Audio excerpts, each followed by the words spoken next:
Hello, welcome back to Heretic Owl Tarot. My name is Liz, and I will be guiding you on this journey today. Who we 3-6. Okay. I looked at those already 2 times and I still forgot. So anyway, this is the reading for the 3-6 human design profile. To be clear.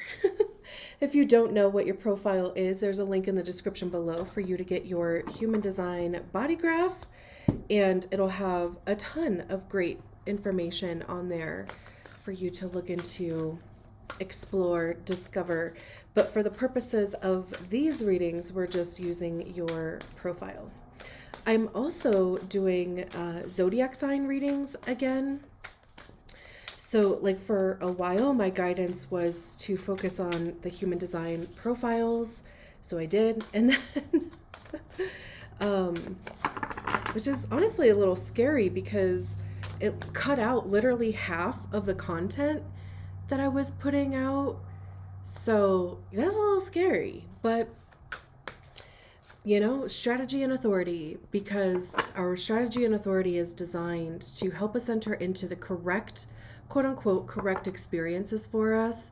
And then our profile is how we interact with those experiences, people, energies, whatever. So anyway, I did. And while I was sitting down, that's too many cards. While I was getting ready to do the readings for this round, I got this little flutter, this little thing about reintroducing the zodiac sign readings. So at first I was like, oh, okay, is that a message about that? So my strategy or my authority is emotional solar plexus. So just going through the wave of that, coming to a neutral place, and here we are. So definitely check out your sun and rising. Your moon too, definitely a rising. If it's already up, or if it's not, it should be up in the next couple days. But it's just another avenue of receiving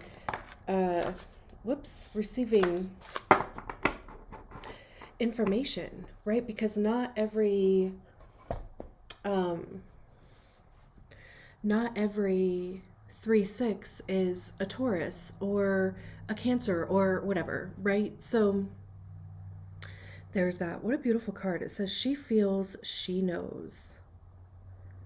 Which, of course, he, she, they, take it as it resonates. And it's a master number 22. You could be seeing 22, 222, 2222 around.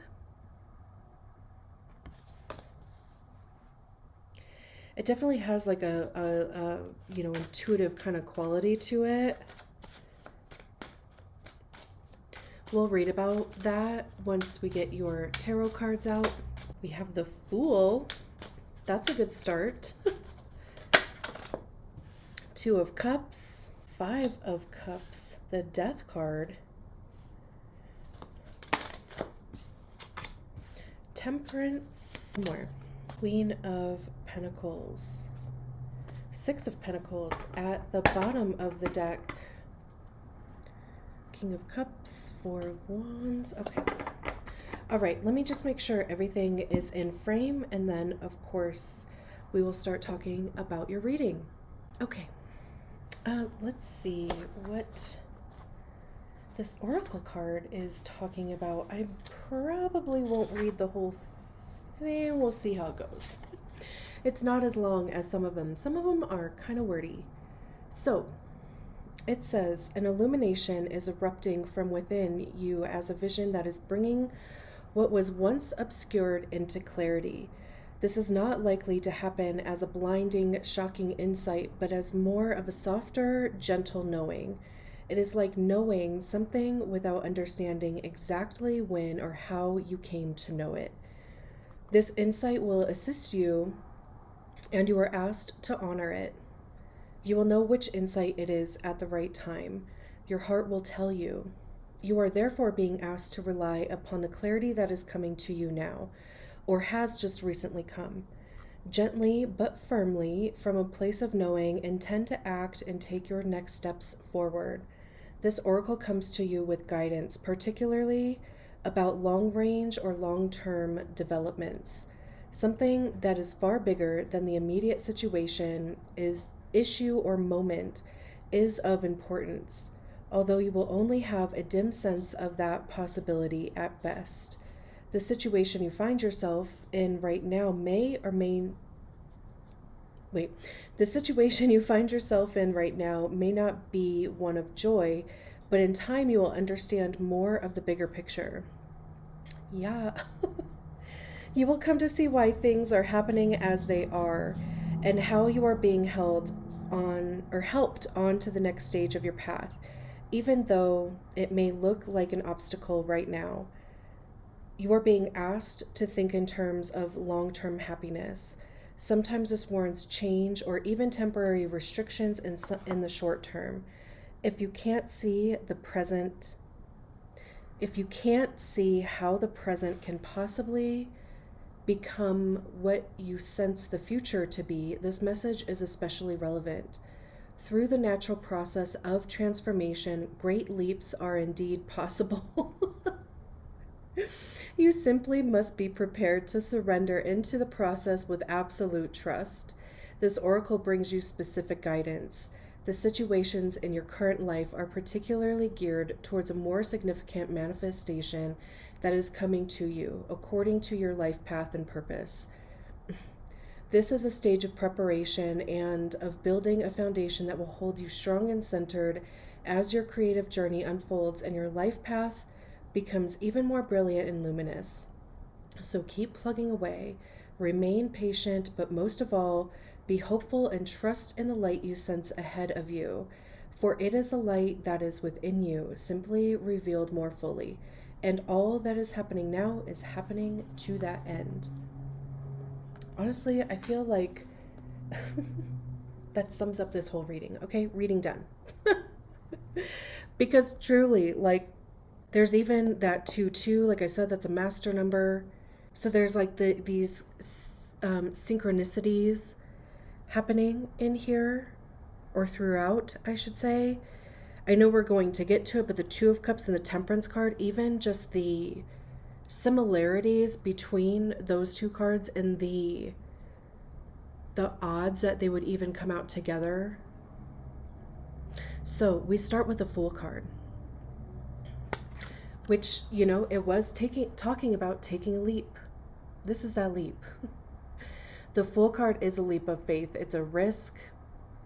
There's a sense of surrender and trust that comes with the Fool card, because there's no evidence that if you were to take that step here, right, that you're going to land on solid ground, or that a path is going to open up for you, right?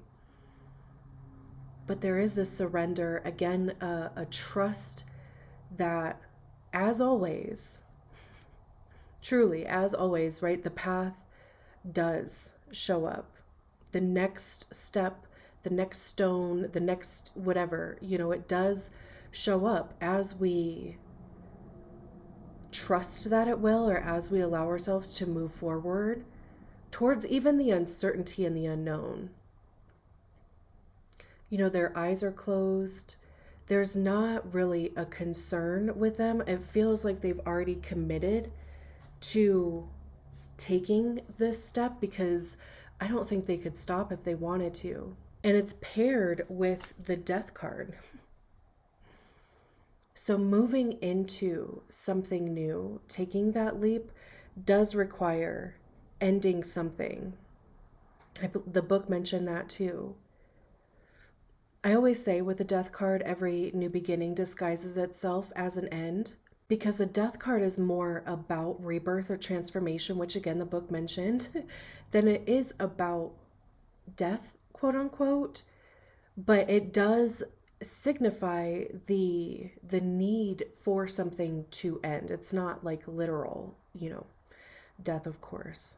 And I love that this Death card, they're like opening their robe, or like the veil, And the way that they're like holding their hand out, it's like this invitation to go within. And who knows what's in there? So even just again, the trusting the uncertainty, trusting the unknown, the only way out is in thing comes up with this card. So I love that these two are combined. And again, like the death card, it could be a behavior pattern that's ending. It's tied to Scorpio, so it could have to do with our emotions.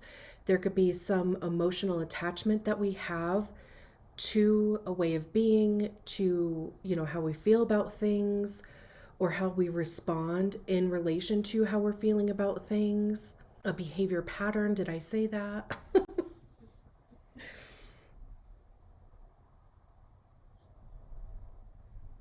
Even resistance can be a thing because again, right? I mean, they're just waiting there with their hand out and just waiting if we would stop resisting going into whatever this little, spacey stuff looks like. And then we have the Two of Cups. Again, emotions, because cups have to do with our emotions, our heart center, love, right? But it's how are we feeling about things? How do we feel about ourselves? How do we feel about our lives? How do we feel about the things that we're doing, the people that we're spending time with? What is our relationship to love? Giving, more importantly, receiving. And the Two of Cups is about making connection. But both of these parties come in with their cup full. They each have their own Ace of Cups, right? So whatever this is, whether it is romantic, platonic, business, both parties come in with their cup full. They have enough emotional capacity to share, to give, to receive. There's this, equal exchange between the two. So what you're giving, you are also receiving because they have their own full cup in which to pour from, right? So there is, this could be one person, it could be a community, it could be a group, but there is some sort of shared value here. And then that is paired with temperance. And look at the similarities between these two cards, just in the sense that there's two cups on the temperance card. This is obviously the Two of Cups. Temperance is associated to Sagittarius, so it's fire. It's not a water card, but it's about alchemy. It's about blending these two cups here to create this one thing. What's that Spice Girl song? And really, like this could even be yourself, like reconnecting with yourself, because it's like if you don't feel like you can be complete or full or whatever, purposeful without another person, the temperance card is like, no, you can. Here's proof. But of course, it could also be whatever this connection is in whatever area of your life. It is something that does have the capacity to, I keep just hearing like go from two things to one. And so temperance, there's a level of patience required with temperance, just in the sense that it takes time for these two elements to combine. I always think of chocolate with temperance because to temper chocolate, there are steps that you have to go through in order to do it properly, right? And if you try to rush through a step, if you skip a step, then it's ruined. And you likely have to start from scratch. But if you allowed yourself to go through the steps, like honor the process, right? Then there's this perfect being that comes out of the mix of those two cups. And that could be what this connection, this partnership ends up being, is that it's exactly what was needed to create this thing that both of you want. So there's this mutual benefit type of thing happening here. And that happened as a result of this Fool and the Death card. And then we move on to the Five of Cups. So there is this release happening. It's interesting that there keeps being this like imagery of two cups and literally three different cards. And especially, I mean, one of them is the Two of Cups, right? But like, even just the fact, again, like the odds of Temperance coming out with the Two of Cups, okay? We have 2-2 on the Oracle card. And on the Five of Cups, there's 3 cups that have been spilt over. There's these 2 cups still up there. And the Five of Cups does talk about mourning, grief, depression.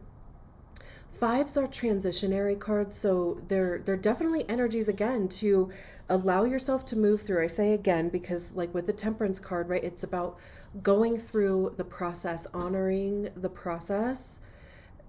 So fives are part of the process, but they're not energies to like pitch a tent and get stuck in. But so, you know, this person is sad that these 3 cups are spilt over. They're not even paying attention to or even recognizing that they still have these 2 cups. So that is the message with the Five of Cups, is all is not lost. I think we also maybe see that 3 is greater than 2, so we feel like we maybe lost more in some capacity than what we have left. But really what we have left is probably what is best for us. Quality over quantity, right?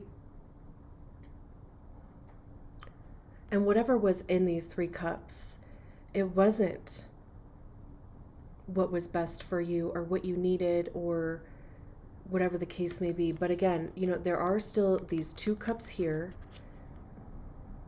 So if you find yourself in an energy of, I've lost more than I've gained, I mean, it's literally like the way that you're looking at it, because it's paired with the Queen of Pentacles. And look at, she's discovered something. This is like finding a treasure is how that feels to me. Queens are when we embody the energy of the suit ourselves, like we recognize the energy, we master it within ourselves. Pentacles have to do with our money, how we get it, how we save it, how we spend it.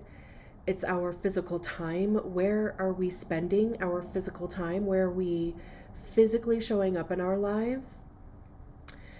Pentacles are also our physical body and our health. It's anything that we place worth and value on, including ourselves, but also our possessions, our resources.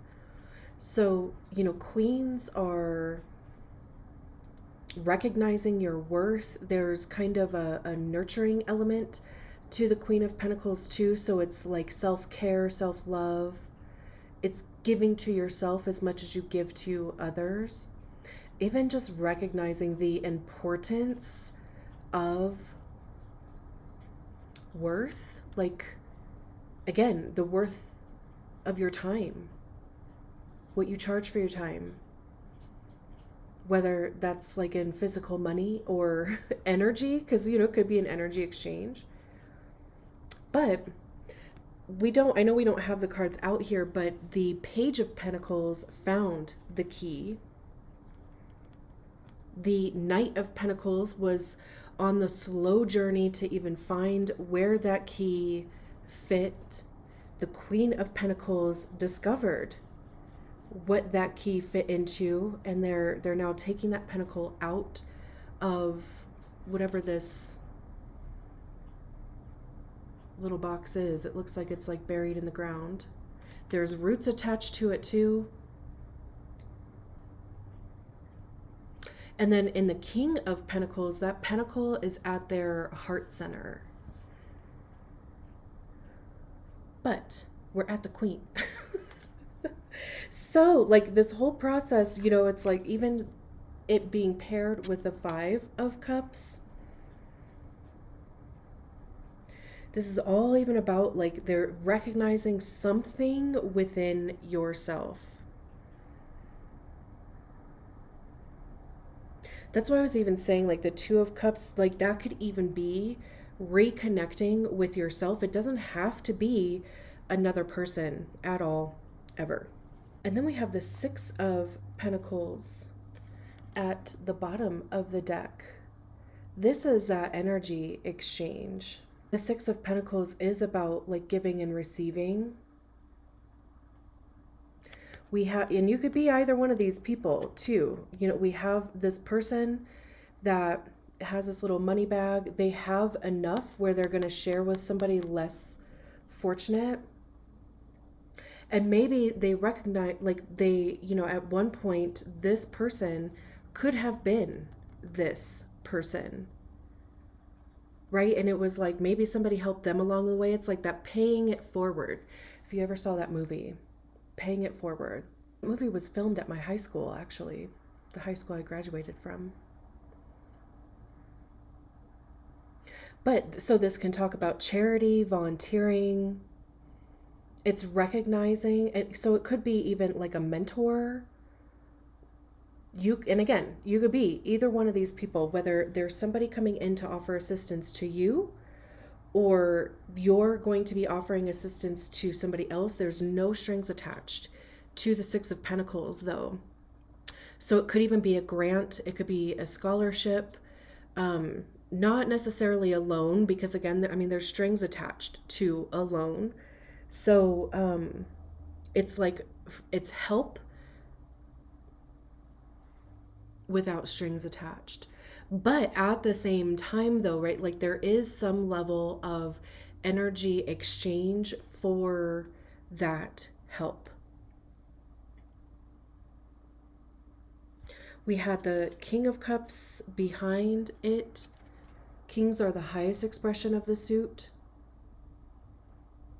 Again, cups have to do with our emotions. So this is somebody who is emotionally mature. There's a compassionate, empathetic, you know, kind of vibe to the King of Cups. Emotional clarity. I like look at the you know, the sea or the ocean back here is crazy, and this king is just standing on the side of the boat. No problem. They have their sea legs under them. They're also leaders. Kings, obviously, I mean, right? They're overseeing a kingdom. You have that sixth line, role model line. I mean, this whole process anyway, that the third line is all about trial and error, making and breaking bonds, bumping up against life. Depending on what age you are, if you are under the age, if you haven't had your Saturn return yet, then that sixth line is acting as a third line. And that can be a little chaotic. Being a 3-3, basically. And then after your Saturn return, you go up on the roof. Kinda, that third line is still going to want to pull you down and have experiences, learn things, try things, get your hands dirty, right? But then it's like constantly, you know, kind of going out and then coming back in. Like going out and honoring that third line, and then, you know, retreating, isolating, unpacking. Okay, what was that experience? Like what stays, what goes, what did I learn? And then after the age of 50 something, you come off of the roof full, full 6 line role model. The Four of Wands is about stability. I always like kind of get this feeling of like a rite of passage from this specific Four of Wands. Even, I mean, there's at least 15 candles on their cake. So, I mean, I even like think of, like your 16th birthday or 15 in some cultures, right? Like where there are parties that are held that signify the transition from childhood to young adulthood, right? But there's like this rite of passage thing that's happening. But the Four of Wands is reaching a level of stability. Like the actions that you've taken have gotten you to a pretty okay spot. This is a celebration card. And also, too, the Five of Wands is next because, fives come after four. And fives are conflict, competition, again, transitionary energies. So, change can be uncomfortable. So it's even with this type of rite of passage or transition from one level of life to the next level of life.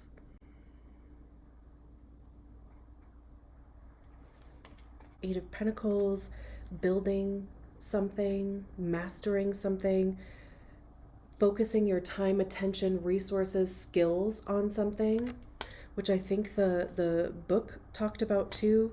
The Emperor, and there's that Page of Pentacles, like I was saying, that found the key in the first place. The Emperor taking charge of your life, of your whole life. I love it. I'm leaving it there. Thank you so much for allowing me to read your cards. I will talk to you soon. Bye.